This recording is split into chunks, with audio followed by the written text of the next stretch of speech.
Pues bueno, muy buenas tardes a algunos y algunas, buenas noches para otros y otras. Bien, la idea de hoy es que tengamos la posibilidad, voy a compartir pantalla, que tengamos la posibilidad hoy en esta clase abierta que ofrece DBT Iberoamérica de hablar sobre la formulación transdiagnóstica de caso. El objetivo es que podamos tener una introducción a la formulación transdiagnóstica. Ustedes van a tener la oportunidad de poder, digamos, hacer las preguntas y respuestas por medio de la barra de herramientas que tienen en la parte inferior, que dice preguntas y respuestas, para que podamos ir respondiendo pues, las inquietudes que vayan quedando en la medida en que vayan surgiendo. Bien, entonces vamos a comenzar. Bien. Bueno, yo pienso que lo primero, cuando nosotros vamos a hablar de formulación y de formulación transdiagnóstica, es podernos preguntar por qué modelos de formulación clínica, ¿sí? Porque finalmente veamos que en muchas ocasiones nosotros vamos a tener protocolos específicos que nos van a orientar sobre qué hacer en cada una de las sesiones de acuerdo con un diagnóstico, ¿sí? Sin embargo, también la evidencia nos ha dicho que es necesario utilizar modelos de formulación clínica con el fin de poder integrar de una manera mucho más efectiva todas las, digamos, los hallazgos que se han encontrado tanto en psicología básica como en psicología aplicada. Entonces, lo primero es que en general la psicología clínica pues establece unos parámetros específicos para el desarrollo y la aplicación y poder responder a las diferentes problemáticas con las que nosotros nos enfrentamos en nuestra clínica en el día a día, ¿cierto? Y dentro de esos parámetros hay dos cosas fundamentales. Lo primero es poder utilizar el cuerpo de conocimientos de la investigación en psicología para la solución de problemas aplicados. Quizás una de las dificultades más grandes que nosotros vemos es esa ruptura entre la psicología básica y la investigación con la psicología aplicada. Esto pues tiene sentido en la medida en que los problemas se van presentando y muy posiblemente la investigación básica no va al mismo ritmo de la necesidad de solución. No obstante, es muy preocupante y creo que es algo que particularmente me ha preocupado mucho desde hace muchísimos años, es en algunos momentos ver esa desconexión tan fuerte que hay entre los hallazgos de la investigación en psicología y cómo podemos utilizar esos hallazgos en la solución de problemas aplicados. El otro parámetro importante que nosotros necesitamos tener en cuenta es que se necesita implementar una metodología científica, de forma que nosotros podamos identificar cuáles son los factores causales de los problemas psicológicos, que sabemos que los problemas psicológicos no son unicausales, ¿cierto? Sino que son multicausales y es necesario poder utilizar unos parámetros y una metodología que realmente nos permite identificar específicamente de qué manera cada una de esas variables va teniendo influencia y en qué manera afecta el hecho de que aparezca un problema psicológico que esté generando dificultad para una persona, ¿cierto? Pero como les decía anteriormente, pues no siempre la psicología clínica se implementa o se aplica teniendo en cuenta estos principios fundamentales. Esto se puede ver a múltiples razones, se puede ver a que por una parte, como les mencionaba, los problemas se van presentando y quizás no se está al mismo ritmo del desarrollo en investigación, pero también, digamos, porque muchas veces no se tiene el acceso tampoco a la información o sencillamente quizás es más fácil, nosotros tenemos modelos de salud en Latinoamérica muy complejos, donde no necesariamente tenemos el espacio y el tiempo de poder hacer todo ese proceso para poder dar respuesta a lo que las instituciones y las demandas de salud nos exigen, ¿sí? Entonces las aplicaciones profesionales en muchas ocasiones ignoran ese conocimiento psicológico y pues se siguen técnicas que son rutinarias, que son estándar, que son protocolizadas, que responden a una metodología, que pues sin que responda a esa metodología que nos permite identificar de qué manera cada una de las variables que está generando estos problemas psicológicos responde a poder explicarlos y a partir de eso a tener la posibilidad de intervenir. Bien, miremos un poco entonces qué es un proceso de formulación. El proceso de formulación es una estrategia metodológica. Bien, no necesariamente es una estrategia teórica o es un modelo teórico, sino que es una estrategia metodológica y es un proceso dinámico. Yo con la información que tengo puedo empezar a establecer cierto nivel de hipótesis, pero muy posiblemente en la medida en que el proceso vaya avanzando y yo tenga más información, ese proceso también puede cambiar. Es decir, yo voy y vuelvo y voy construyendo con los consultantes estas hipótesis que me van a permitir poder trabajar efectivamente en la problemática que la persona está teniendo. Entonces vamos a estar constantemente en un proceso de toma de decisiones. En una primera parte, decisiones orientadas a qué evaluar, ¿cierto? Y cómo evaluar y qué cosas necesito tener en cuenta para esa evaluación. Y en una segunda parte, establecer una intervención, ¿cierto? Para poder dar respuesta a una o varias problemáticas y que claramente necesita integrar múltiples fuentes de información. Entonces, miren que el proceso de formulación no está en la mitad, como a veces se cree, o sea, yo evalúo, como que formulo y después intervengo, sino que el proceso de formulación involucra la evaluación, involucra la intervención e involucra la evaluación de esta intervención. Y algo que es muy importante es que nosotros sí necesitamos poder integrar diferentes fuentes de información. Dentro de ellas está claramente la entrevista, que es la que más utilizamos, pero también pueden haber medidas de autorreporte, los registros, que también son de mucha utilidad. Los registros son de mucha utilidad porque nos permiten obtener información actual entre una sesión y la otra sesión.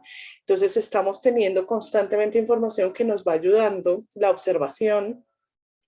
Muchas veces de pronto el hecho de poder involucrar a otras personas del contexto de la persona para poder evaluar, eso no siempre lo podemos hacer, pero lo que sí es importante es que nosotros tengamos la oportunidad de estar involucrando múltiples fuentes de información que nos permitan realmente hacer una evaluación detallada y que de esa manera nosotros podamos ir identificando cuáles son las variables que están de alguna manera explicando cómo se adquirió y cómo se mantiene uno o varios de los problemas que las personas presentan.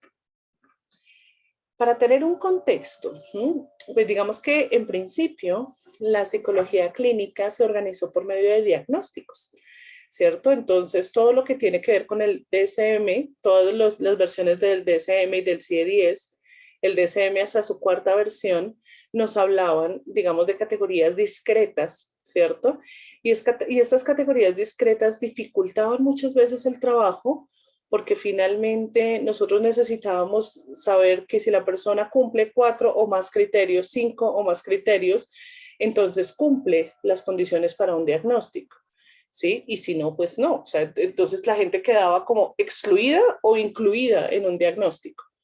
¿Cuál es la dificultad de esto? ¿Qué pasaba cuando yo tenía, por ejemplo, el parámetro que necesitaba 5 o más indicadores para poder decir que un diagnóstico estaba y quizás la persona no tenía 5, sino tenía 4, por ejemplo? Entonces, automáticamente quedaba por fuera, pero la pregunta es, ¿realmente quedaba por fuera? ¿Sí? ¿O la persona realmente no estaba presentando ningún tipo de problema ahí? No, no es cierto, y por eso en una época se habló de problemas subclínicos, y eran problemas que finalmente sí estaban generando sufrimiento o dificultad en una o más áreas de vida de la persona, pero que no necesariamente eran suficientes para un diagnóstico, ¿cierto? Y esto también empezó a generar problemas importantes para identificar la relación entre los diferentes procesos que podrían estar involucrados. Nosotros vemos que cuando nos formamos, por ejemplo, en psicopatología, nos damos cuenta que efectivamente están como muy detallados y como muy separados a veces los diagnósticos, pero lo que es cierto es que en este momento, pues nosotros sabemos que la norma no es que se presente un solo diagnóstico, sino que las personas puedan responder a diferentes diagnósticos y que hay varios procesos que atraviesan esos diagnósticos. Bien. Sin embargo, esa era la limitación que teníamos en un momento dado.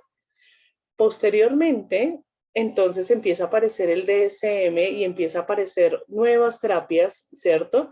Y entonces empiezan a hablar de un enfoque mucho más dimensional, ¿cierto? Donde ya no decimos si pertenece, no pertenece, sino que estamos en una dimensión y empezamos a mirar en qué nivel la persona está, digamos, ubicada dentro de esa dimensión. y nos vamos dando cuenta que en la medida en que la persona tenga mayores dificultades, tenga mayor déficit en habilidades, tenga más procesos involucrados, pues vamos teniendo, digamos que mayores limitaciones en las áreas, mayor nivel de sufrimiento, y en la medida en que las personas aprenden habilidades, pues también eso va disminuyendo y eso es algo que se va dando de manera dinámica también. Entonces, por lo menos, desde la perspectiva que estamos hablando, no necesariamente una persona tiene un diagnóstico y es así, se define así para siempre, como antes sí se pensaba, sino que realmente en la medida en que la persona aprenda a manejar ciertas cosas, pues esos indicadores que le dan lugar a un diagnóstico también van dejando de presentarse. Esto lo que permite, por lo menos, y es el gran avance que se tiene con estos sistemas diagnósticos, es tener la posibilidad de empezar a identificar procesos causales que están comunes a diferentes categorías. Entonces, por ejemplo, el ver que un patrón de evitación está presente en un problema de depresión, en un problema tanto unipolar o bipolar, en un problema de ansiedad, ¿cierto? En un problema de control de impulsos, y que es el mismo patrón de evitación, ¿cierto? Entonces, que realmente toca los diferentes diagnósticos. Porque cuál era, digamos, otro de los problemas que se presentaba al ver solo diagnósticos, que si yo hacía una evaluación basada generalmente en instrumentos y la persona cumplía 4 diagnósticos, eso significaba más o menos utilizar 4 protocolos, uno para cada uno, como tratando de poder intervenir específicamente en los síntomas que la persona está presentando, más no en los procesos. Esto claramente podría llevar a intervenciones muchísimo más largas o intervenciones que no respondieran de una manera efectiva a las necesidades de las personas y que pues realmente demoraran mucho más el proceso. Y en este sentido tengamos en cuenta que cuando una persona tiene una dificultad a nivel psicológico, nosotros como terapeutas no somos la primera opción. ¿Sí? Generalmente las personas buscan muchas otras opciones antes. Entonces pueden hablar con otras personas, pueden empezar a leer libros, pueden empezar a meterse a diferentes talleres, pueden hacer una cantidad de cosas antes de acudir a un profesional en salud mental. Entonces, en la mayoría de los casos, cuando ya terminan acudiendo a nosotros, las personas ya llevan muchísimo tiempo con esa problemática y muy posiblemente ya hay un deterioro importante, ¿cierto? Y si adicionalmente nosotros vamos a alargar la intervención mucho más porque no trabajamos con base en los procesos, sino trabajamos con base en los síntomas, pues eso tampoco le da respuesta a lo que la persona necesita. Justamente, dado esto, es cuando surge empezar a tener una mirada transdiagnóstica. ¿Sí? Y sobre esto, por ejemplo, hay algo importante y es que se han basado todas las terapias que nosotros conocemos como terapias de tercera generación, se basan en una postura transdiagnóstica, donde la idea es que se identifiquen, por una parte, no tanto diagnósticos, sino problemas, ¿cierto? Que puedan involucrar diferentes síntomas que estén asociados a diferentes trastornos. Por ejemplo, yo puedo decir que una persona puede tener una dificultad importante para establecer relaciones íntimas y cercanas, ¿sí? Y eso quizás está asociado a un diagnóstico de depresión y a un diagnóstico de ansiedad. O puedo decir, por ejemplo, que una persona tenga un malestar intenso frente a su propia imagen, por ejemplo, y eso puede involucrar un diagnóstico de conducta alimentaria, pero también una ansiedad y también una depresión, ¿sí? Entonces, la idea es que nosotros tengamos la posibilidad de, justamente, como dice el nombre, ir más allá del diagnóstico. Entonces, no quedarnos solo con la categoría diagnóstica, sino entrar en una mirada mucho más comprensiva, donde vamos un poco más allá e identificamos cuál es el problema y cuáles son los problemas que están presentando las personas, ¿cierto? Que están generando cierto nivel de sufrimiento y de disfunción o de alteración en las diferentes áreas de vida. E ir un poco más allá del diagnóstico. Esto no quiere decir que vamos a satanizar los diagnósticos. Esto quiere decir que vamos a ir un poco más allá de eso y vamos a tratar de identificar el problema.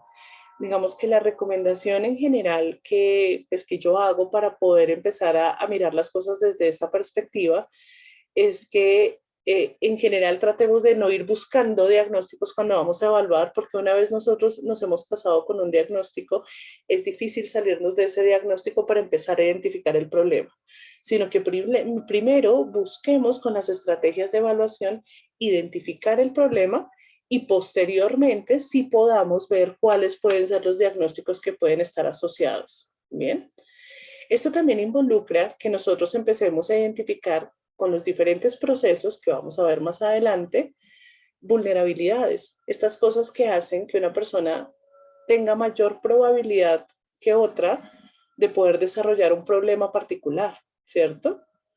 Y también que nosotros tengamos la posibilidad de establecer hipótesis de mantenimiento. ¿Qué es lo que hace que el problema se siga presentando o se siga manteniéndose en el tiempo, aun cuando la persona ha hecho muchísimas cosas para poder salir de ahí? Porque las personas en general hacen muchas cosas para no sentirse como se sienten.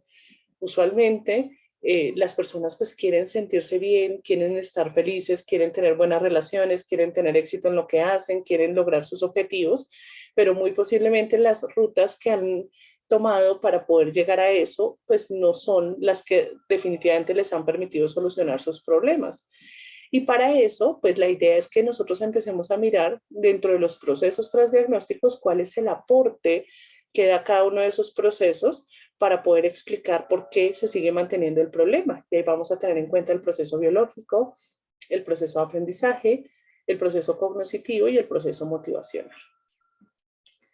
Entonces, teniendo en cuenta ese contexto, yo les voy a hablar desde una propuesta. O sea, yo les decía anteriormente que lo que en este momento podemos ver es que todas las terapias de tercera generación se basan en una perspectiva transdiagnóstica, ¿sí? Porque lo transdiagnóstico es una perspectiva, es una forma de mirar los problemas clínicos con los que nosotros nos enfrentamos. A partir de eso, Leonidas Castro Camacho desarrolló un modelo de formulación teniendo en cuenta esa perspectiva, ¿sí?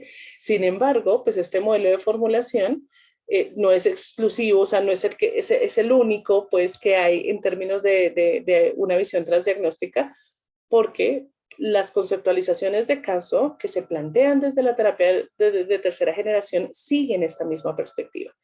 Pero este es un modelo que nos ayuda sobre todo a organizar la información para que nosotros podamos ir cada vez más siendo mucho más efectivos tanto en la evaluación como en la intervención, que es lo que se espera, de manera que podamos responderle oportunamente a la persona cuando nos consulta.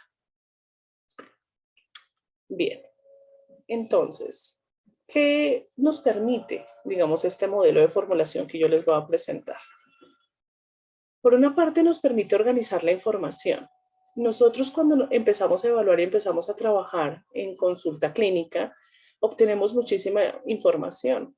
Y algo que pasa sobre todo, digamos, cuando no tenemos esta organización metódica o cuando estamos comenzando, puede ser cualquiera de las dos cosas, es que quizás nosotros empecemos a recolectar mucha información que no necesariamente es lo suficientemente relevante para poder establecer las hipótesis que necesitamos. ¿Sí? En muchas ocasiones puede pasar que tengamos una o dos sesiones y cuando nosotros vayamos a organizar la información, en ese momento nos demos cuenta que quizás pues mucha de esa información claramente nos está dando alguna información, pero no la información más relevante. Cuando nosotros empezamos a utilizar una estrategia clara, entonces tenemos la posibilidad de, con un método específico, poder recolectar la información que realmente nos va a ser útil para establecer esas hipótesis y a partir de eso para poder establecer un plan de intervención que realmente le empiece a ayudar a la persona. Entonces nos permite justamente empezar a tener una estructura distinta de organización de la información que claramente va a llevar, en la medida en que nosotros empecemos a utilizarla, a que seamos mucho más puntuales en una entrevista, a que podamos profundizar donde necesitemos profundizar, a que podamos empezar a encontrar esas variables que están explicando la problemática de la persona. También nos permite tener parámetros para definir el problema que se presenta. Como les decía, aquí la idea no es que yo empiece a evaluar y vaya atrás, identificar un diagnóstico, que es muchas veces lo que se puede presentar en la práctica clínica, sino que yo tenga la posibilidad de ir un poquito más allá, vamos a ir más allá de eso, vamos a mirar cuál es el problema. nos permite y nos orienta a integrar los datos obtenidos en el proceso de evaluación justamente para lograr esa metodología que nos va a ayudar a ser mucho más efectivos, a poder ofrecer explicaciones, tanto de cómo se adquirió, que eran las hipótesis de adquisición que veíamos que les mencionaba hace un momento, como de cómo se mantiene ese problema. A partir de eso, también nos va a orientar el diseño de un plan de intervención, nos permite definir objetivos terapéuticos, que son los objetivos con los que las personas vienen. Las personas vienen con unas expectativas específicas de por qué quieren y qué quieren lograr dentro del proceso. Y es muy importante que nosotros podamos dar respuesta a eso que las personas quieren. Claramente, dentro de ese proceso también entra, digamos, un trabajo con la persona donde nosotros vamos a poder evaluar si esas expectativas que ellos tienen son realistas, no son realistas. ¿Sí? En algunas ocasiones las personas vienen a un proceso terapéutico para que otra persona cambie el comportamiento y eso pues no es realista. ¿Sí? Si yo vengo por un problema de pareja y yo lo que digo es que, bueno, yo vengo acá porque quiero que mi esposo logre hacer esto, esto, esto y esto, y mi esposo no está dispuesto a venir a terapia, pues muy posiblemente es una expectativa muy poco realista porque no podemos trabajar con una persona que no está. Entonces también poder evaluar qué tan realistas son y una vez hayamos podido establecer eso, tener la posibilidad de cumplir con esas expectativas que la persona quiere. Perdón. Y también nos permite definir las metas clínicas. Las metas clínicas son el objetivo que yo como terapeuta tengo para ayudar a la persona a cumplir los objetivos terapéuticos. Por ejemplo, si una persona lo que quiere es lograr, digamos, ampliar su red social y tener muchas más personas con las que pueda interactuar de una manera mucho más profunda o que la vincule más emocionalmente y pueda tener relaciones más significativas, quizás después de que yo haya establecido las hipótesis de adquisición y de mantenimiento, me dé cuenta que una meta clínica es poderle ayudar, digamos, a manejar una respuesta emocional automática, condicionada, frente a la evaluación negativa, ¿sí? Entonces, esa sería mi meta. O quizás una de las metas también podría ser que yo pueda entrenar a la persona en habilidades sociales básicas y avanzadas. Entonces, las metas clínicas son los objetivos que yo como terapeuta establezco para ayudarle a la persona a conseguir sus objetivos clínicos, sus objetivos terapéuticos. Claramente, es muy difícil poder establecer esas metas clínicas si yo no tengo claridad en qué es lo que mantiene la problemática. Por eso generalmente las metas clínicas vienen en una fase posterior, cuando yo ya he tenido la oportunidad de poder identificar pues, qué es lo que está manteniendo y con base en eso establecer unas metas particulares que me ayuden que me ayuden a trabajar en el proceso para que la persona logre esos objetivos. Bien, dentro de lo que plantea Leonidas, pues él nos plantea un modelo integrador que no privilegia una única posición teórica. Quizás ese es uno de los aportes de la formulación que él propone. Las formulaciones pueden ser teóricas o pueden ser funcionales, ¿sí? Digamos que el tiempo no nos da como para poder ampliar un poco en eso, pero hay formulaciones que responden a una hipótesis previa. En general, todas las formulaciones que se han dado, por ejemplo, desde la terapia cognitiva, plantean esa perspectiva. Y lo que él propone es no privilegiemos una única posición teórica, sino que realmente respondamos a esos parámetros que les hablaba al inicio del cuerpo de conocimientos de la investigación en psicología para poder mirar de qué manera cada uno de esos factores tiene un aporte a la problemática clínica. Porque si ustedes se dan cuenta, yo quizás no puedo explicar todos los problemas desde el condicionamiento clásico, ni todos los problemas desde un condicionamiento temperante, ni todos los problemas desde el procesamiento de la información, ¿cierto? Sino que muy posiblemente voy a tener necesidad de poder empezar a mirar todo ese cuerpo de conocimientos y empezar a integrar.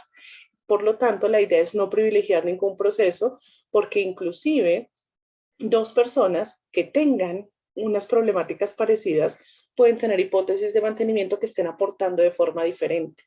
Y en ese orden de ideas, pues la idea de la formulación es que sea lo suficientemente personalizada como para que tengamos la oportunidad de darle a cada persona exactamente lo que necesita en la medida de lo que necesita.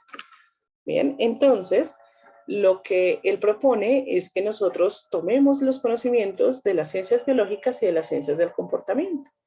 Entonces, que todos los conocimientos genéticos en las neurociencias, en la neuroendocrinología, en la epidemiología, y por otro lado, los principios del análisis del comportamiento, la ciencia cognitiva y la ciencia clínica, que hace referencia específicamente a las estrategias de intervención que han, digamos que han sido estudiadas y tienen la investigación suficiente y han mostrado que son efectivas para manejar ciertos tipos de problemáticas. Y que tengamos la posibilidad de integrar estos conocimientos de manera que realmente podamos empezar a establecer con mucha más certeza ese puente entre la investigación en psicología y en la respuesta a los problemas aplicados. Bien, entonces, ¿qué plantea? Por una parte, que nosotros tengamos una dimensión, tengamos en cuenta la dimensión temporal histórica, y esto quiere decir de qué manera en cada una de las fases, digamos, de desarrollo, han ocurrido eventos lo suficientemente importantes que me expliquen lo que está pasando con la persona en este momento. Esto no quiere decir hacer todo un recuento desde la infancia de manera detallada que nos tome mucho tiempo, sino realmente empezar a mirar qué de lo que está presente ahora tiene sentido en relación a cosas que pasaron en la infancia, en la niñez, en la adolescencia o en la adultez.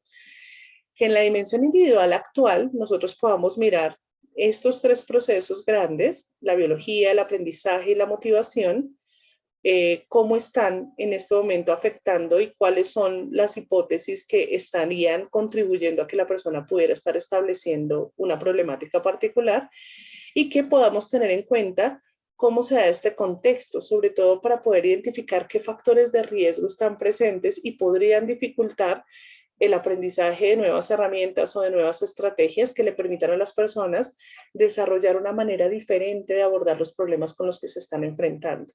Hay contextos que favorecen, hay contextos que dificultan, ¿sí? Entonces, por ejemplo, pensemos que un contexto basado en el maltrato, en la invalidación o donde haya mucha exigencia y mucha limitación, quizás es un contexto que hace que la persona tenga que hacer un esfuerzo mayor para poder desarrollar las habilidades o para poder aplicar las habilidades que se están aprendiendo en la terapia, y hay contextos que facilitan, hay contextos que finalmente ayudan a que efectivamente la persona tenga más posibilidades de poder mostrar un comportamiento habilidoso porque no se está castigando el comportamiento habilidoso. En muchas ocasiones nosotros lo que vamos a ver es que cuando las personas tratan de hacer algo diferente, algunas de las personas de su contexto castigan ese comportamiento, ¿sí? Entonces tenemos también que mirar un poco cómo ese contexto está jugando un papel importante, que lo que nos permite es tener una perspectiva un poco más realista del alcance que vamos a tener. Pues claramente con una persona que tenga un contexto que favorezca, pues quizás vamos a poder cumplir los objetivos terapéuticos mucho más pronto y quizás vamos a poder cumplir otras metas que vayan saliendo en el camino. En un contexto que dificulte, quizás nos veamos más limitados y no podamos llegar completamente hasta allá, pero eso no quiere decir que no vamos a hacer todo lo posible para que la persona pueda desarrollar estas habilidades, solo que quizás el esfuerzo que la persona va a tener que invertir va a ser muchísimo mayor. Bien, este es un esquema, digamos, que nos plantea un poco de manera general cómo es que nosotros vamos llegando ahí. Entonces, aquí tenemos el contexto, que ya lo vimos un poco, y aquí tengo el nivel 3, que son las respuestas específicas. Por acá es que yo comienzo, porque si se dan cuenta, cuando nosotros empezamos a evaluar, pues empezamos a evaluar en relación a qué es lo que está ocurriendo, qué es lo que está haciendo la persona, qué es lo que está pensando, qué es lo que está sintiendo, cuáles son las reacciones de pronto fisiológicas que tiene frente a ciertos eventos. Y justamente lo que nosotros vamos a hacer con estas son respuestas y estas son conductas impulsadas por emociones, que es generalmente cuando se presentan condicionamientos clásicos y hay respuestas emocionales automáticas, entonces, pero también son respuestas muy específicas. Entonces, la idea es que aquí yo quizás voy a tener muchas respuestas, ¿cierto? Voy a tener muchas respuestas, muchas cosas que la gente hace, piensa, siente, ¿sí? ¿Qué es lo que yo necesito hacer en este punto? Empezar a identificar qué es lo común en eso. ¿Qué es lo común en la forma como la persona está pensando, cómo está sintiendo, cómo está respondiendo a las situaciones, qué es lo común en algunos elementos del contexto donde la persona se está comportando. Entonces, lo que nosotros vamos a ver es que estoy haciendo un embudo de qué es lo común, hasta que yo llegue a los procesos transdiagnósticos, que es donde voy a intervenir. De manera que cuando yo intervenga, esto impacte todas las respuestas que la persona tiene, que muy posiblemente van a estar asociadas o a diferentes problemas o a diferentes diagnósticos, ¿sí?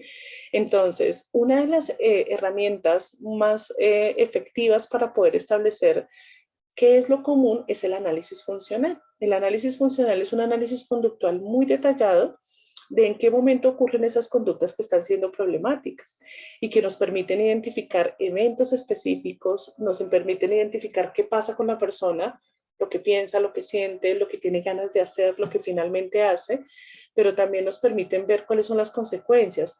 Después de que la persona tiene o presenta un comportamiento problemático, cuál es el efecto en su entorno y cuál es el efecto en ella misma. ¿Sí? Entonces el análisis funcional nos va a permitir empezar a mirar esos factores comunes.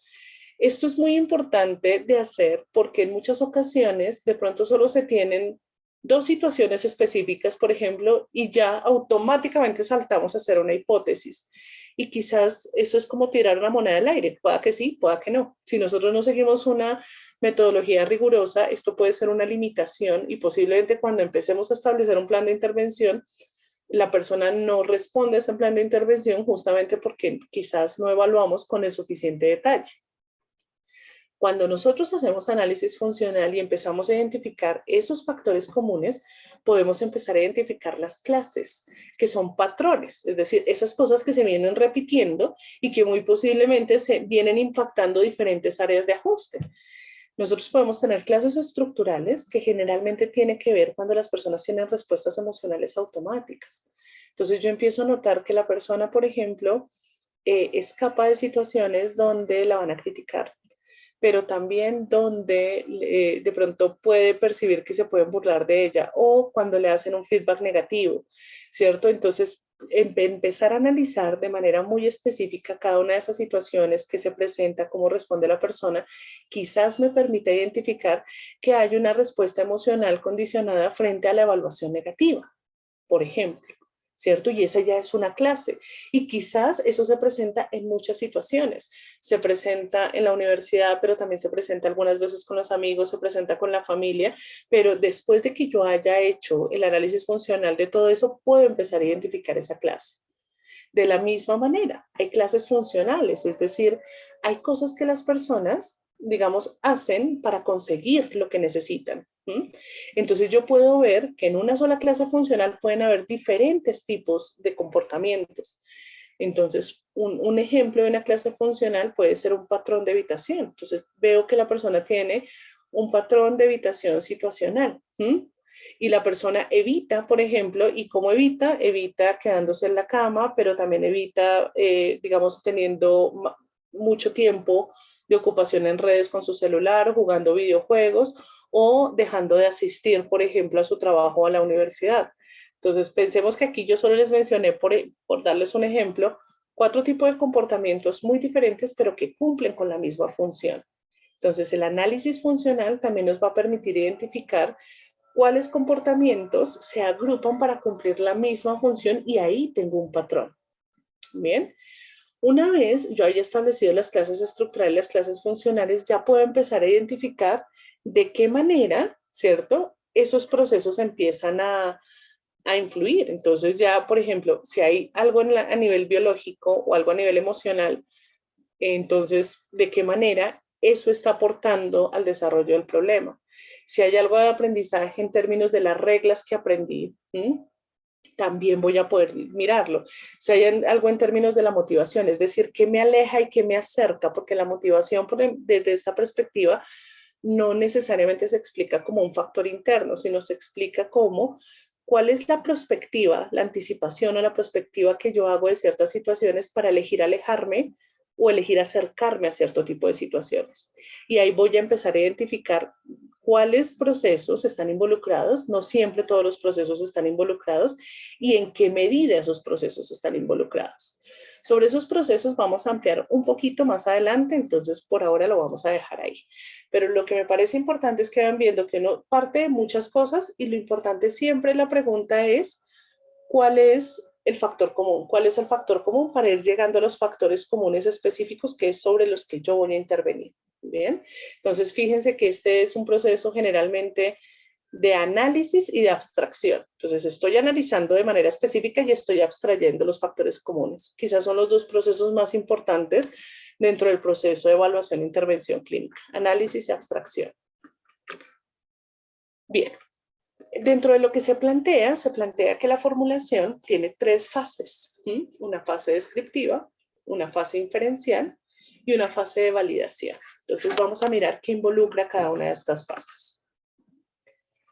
En la fase descriptiva básicamente yo voy a definir y voy a describir qué es lo que ocurre, ¿sí? Vamos a profundizar en cada una de ellas un poco, entonces voy a pasar este slide un poco más rápido. En la fase inferencial ya doy una explicación, es decir, yo voy a dar un por qué la persona adquirió este problema y por qué se está manteniendo. Y en la fase de validación, porque finalmente yo estoy estableciendo hipótesis, ¿sí?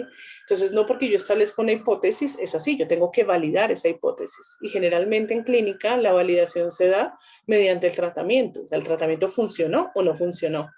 Entonces, la fase de validación se divide en dos y es donde, por una parte, yo planeo el tratamiento con base en esas hipótesis y por otro lado, yo evalúo los efectos de ese tratamiento. Es decir, voy a evaluar si en realidad logramos cumplir los objetivos y logramos manejar esa problemática que la persona está presentando. Entonces, la fase descriptiva, sabemos que ya hemos logrado la fase descriptiva cuando tenemos estos tres elementos. Lo primero es la definición del problema y el diagnóstico. ¿Por qué se proponen las dos cosas?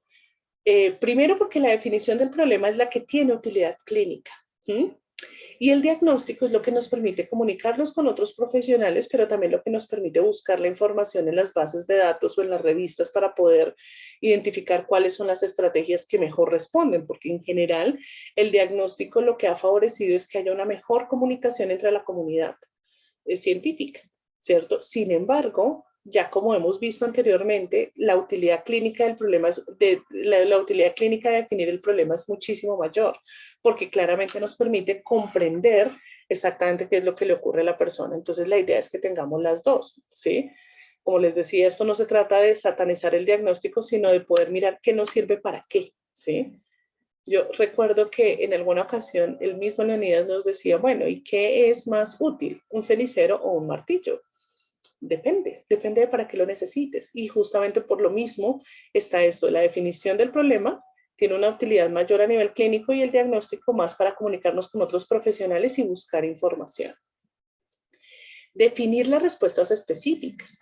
Entonces, eso quiere decir que yo en esta fase tengo que tener claras las conductas que la persona está presentando, los pensamientos y las reacciones fisiológicas que está presentando, es decir, tomar eso que la persona viene, ese motivo de consulta y desmenuzarlo para poder tener estos tres canales de respuesta. En muchas ocasiones también tengo la posibilidad de poder mirar, bueno, qué variables del contexto están siendo relevantes en ese momento. Y también identificar cuáles son los objetivos del consultante o de la consultante, es decir, qué expectativas tiene. Cuando termine el tratamiento, cómo le gustaría que fuera su vida, qué quisiera que estuviera pasando. Entonces, si se dan cuenta, la fase descriptiva es una foto de qué es lo que está pasando con la persona y hacia dónde quiere ir. Aquí todavía no estamos explicando. Estamos sencillamente teniendo un contexto descriptivo de qué es lo que está ocurriendo y cuál es el camino o el lugar a donde la persona quiere llegar. Una vez nosotros ya tenemos la fase descriptiva, sí pasamos a la fase inferencial.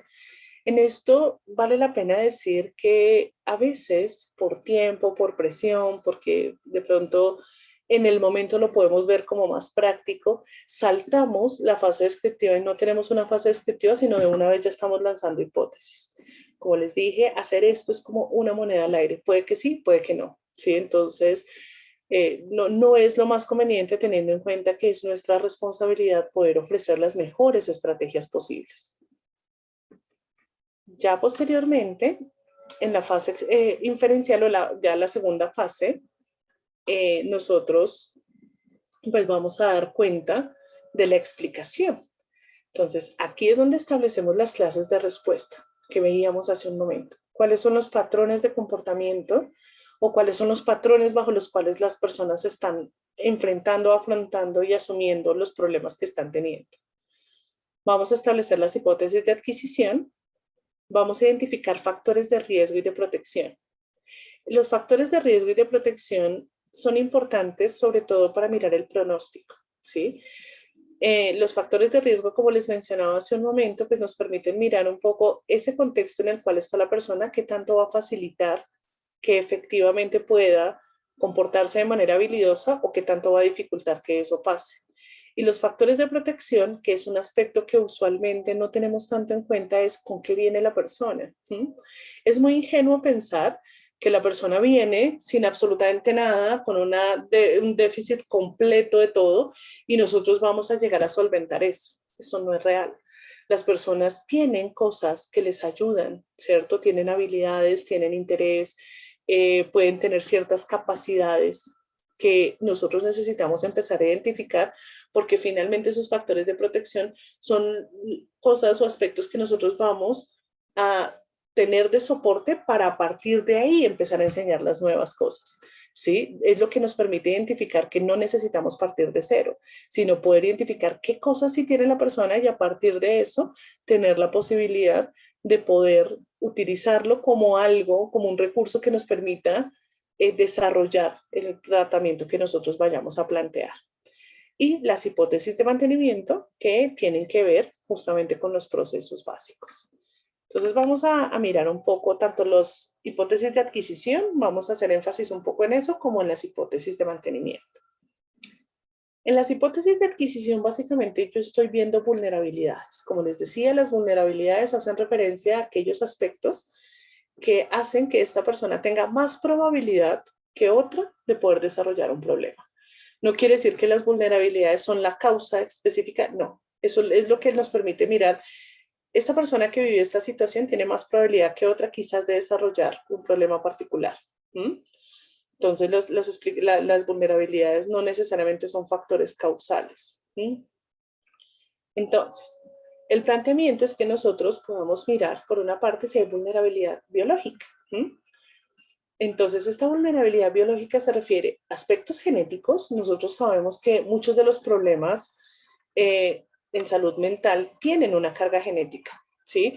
Pero esto no quiere decir que las personas, digamos que hereden el problema en sí mismo, heredan unas características específicas que las predisponen a responder de una manera. Y ahí es cuando viene el temperamento. El temperamento, por lo menos desde esta perspectiva, tiene que ver con cómo el sistema nervioso responde a los eventos, ¿sí? Y claramente hay diferentes tipos de temperamento. Todos los que de pronto, yo espero que todas las personas que estén acá presentes hayan tenido alguna relación con bebés, ¿sí? Ya sea por sus propios hijos, sobrinos, los hijos de amigos, ¿cierto? Y ahí nosotros podemos ver el temperamento de alguien desde que nace, porque tiene que ver con cómo es el sistema nervioso responde. Se darán cuenta que hay bebés, por ejemplo, que lloran y lloran y lloran y es muy difícil calmarlos, ¿cierto? Sin embargo, hay bebés que se cae la casa encima, se hace todo el ruido posible y ellos ni se dan por enterados y siguen tranquilos. Pero también hay bebés que se sobresaltan muy fácil. Entonces, bebés que escuchan un ruido muy fuerte y ya quedan súper sobresaltados, o que incluso tú los tienes en los brazos y hablas un poco más duro y quedan sobresaltados. Eso nos da cuenta un poco del temperamento. Y los dos son factores biológicos porque son factores heredados y tienen que ver con esa respuesta. Y claramente el hecho de tener un temperamento va a llevar a que la persona se sobresalte muy fácil o busque sensaciones también, ¿sí? Entonces aquí es donde vamos a ver, por ejemplo, no vamos a detallar en eso, pero una de las variables transdiagnósticas que, por ejemplo, en este evento se está estudiando es la búsqueda de sensaciones, que tiene que ver mucho con los problemas de adicción, que tiene que ver con problemas de regulación emocional grave, por ejemplo. Y ya, digamos, temperamentos donde la gente se sobresalta muy fácil, que está más asociado a problemas de ansiedad, por ejemplo. ¿Mm? La vulnerabilidad psicológica ya tiene que ver con la historia de aprendizaje. ¿Sí? Una persona no se acuesta un día y se levanta al otro día con un problema grave a nivel mental, ¿sí? Sino que eso se va construyendo a lo largo de la historia de vida.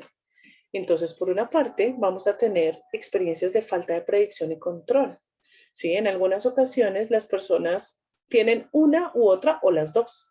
Entonces, las de falta de predicción es cuando las personas no saben muy bien qué va a pasar. Entonces, pensemos, por ejemplo, que son estos niños que quizás estuvieron primero con los papás, pero después los papás se los dejaron a la tía y después de la tía se los dejaron a un primo y después se los dejaron a, digamos que a otra persona y casi nunca tienen como mucha posibilidad de predecir, que están cambiando muy fácil de contexto y ese contexto a veces no es muy favorable. La falta de control tiene que ver con qué tanto lo que yo haga o deje de hacer tiene una influencia en mi entorno. ¿Sí? Entonces, por ejemplo, cuando tenemos familias o hogares donde hay maltrato y el maltrato depende más del estado emocional del papá, de la mamá o del cuidador, pues los niños generalmente no tienen control. Entonces, si hicieron la tarea, les pueden llegar a pegar dependiendo del estado del ánimo, y si no la hicieron, también, o el contrario, de pronto no hay nada de lo que yo pueda hacer que me permita controlar lo que pasa. Las situaciones de abuso también suelen ser así, es decir, la persona puede predecir, por ejemplo, que cuando va a la casa de la abuela está el tío que abusa, pero no hay nada que pueda hacer la persona para evitar esa situación, no hay control. ¿Mm? Usualmente, la falta de predicción está asociada a desarrollar problemas más de ansiedad y la falta de control está asociada a desarrollar más problemas de depresión.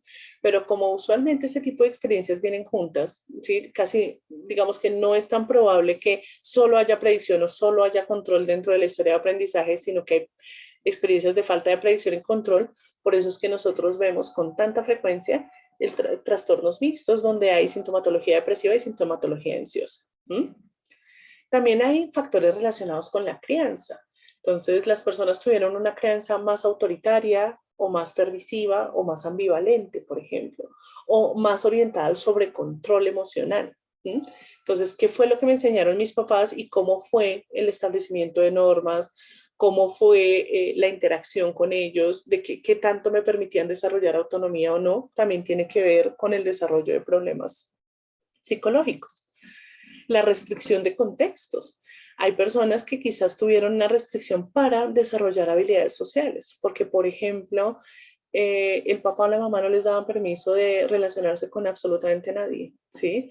O quizás estaban inmersos en una actividad deportiva donde realmente estaban muy presionados es por estar enfocados en eso y no tenían la posibilidad de establecer otro tipo de relaciones. Hay contextos que nos restringen y nos pierden o nos hacen perder la oportunidad de poder aprender ciertas habilidades, ¿sí? Y hay instrucciones y reglas que se establecen, es decir, cosas que nuestros papás o nuestras mamás o los cuidadores o personas importantes durante nuestro proceso de desarrollo nos dicen con mucha frecuencia y que nosotros terminamos creyendo, porque finalmente es muchísimo más fácil que ir a experimentar todo y aprender todo por las contingencias, ¿cierto? Entonces, si a ti te dicen que es que la vida es difícil o que el mundo es peligroso o que no puedes confiar en las personas y eso es algo que tú escuchas normalmente, pues tú aprendes eso y empiezas a comportarte con base en eso posteriormente. Entonces, todo esto, cuando nosotros hagamos el proceso de evaluación, necesitamos identificarlo. ¿Qué experiencias en relación con estos factores pues pudieron vivir las personas que puedan explicarnos cómo llegó al problema que tiene actualmente? ¿Mm?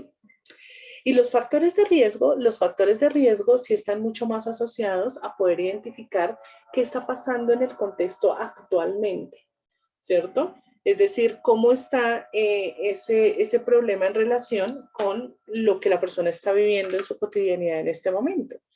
Entonces, puede pasar que haya un deterioro importante de las redes de apoyo o puede que haya contextos muy exigentes y demandantes, piensen en la familia, en el trabajo, en la universidad, en el colegio, o que haya condiciones socioeconómicas que precarias que estén dificultando mucho y estén elevando mucho los niveles de estrés, por ejemplo. Bien. En relación con las hipótesis de mantenimiento, que tienen que ver ya mucho más con los procesos transdiagnósticos, pues lo que Leonidas plantea es lo siguiente: ¿qué es lo que nosotros tenemos que lograr identificar posterior a haber identificado las respuestas específicas, haber establecido esos factores comunes en las respuestas específicas? Vamos a empezar a mirar de qué manera cada uno de estos procesos está contribuyendo. ¿En una problemática clínica todos los procesos tienen que contribuir? No. No, tenemos que mirar cuáles. En las problemáticas que generalmente son mucho más complejas, involucran muchos más contextos, hay mayor nivel de sufrimiento, sí vamos a ver que todos los procesos aportan, ¿sí? Por una parte pueden estar las enfermedades y las condiciones biológicas, por poner un ejemplo, un hipotiroidismo, que es una condición biológica que finalmente puede estar afectando la problemática emocional que una persona pueda tener, el efecto del consumo de sustancias o de medicamentos.